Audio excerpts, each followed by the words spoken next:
Pendant ce temps, l'association Solidarité internationale des femmes s'interrogeait sur la problématique de la maîtrise du temps au cours d'une conférence de presse, là en présence de Stevie Oyan-Mezu et Ludovic Bitegué.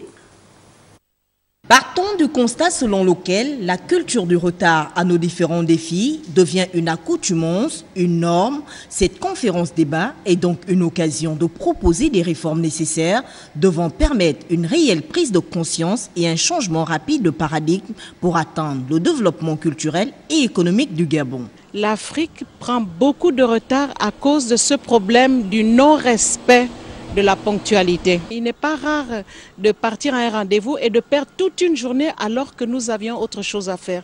Celui qui est à l'heure fait de grands pas en avant pour sa propre vie et puis pour celle des autres.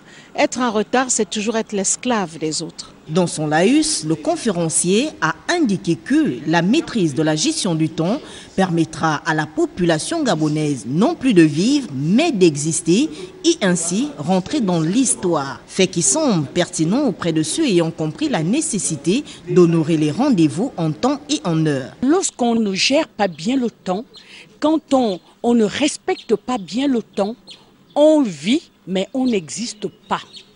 Et que le manque de maîtrise, la mauvaise gestion du temps est facteur du sous-développement de l'Afrique, du sous-développement du Gabon.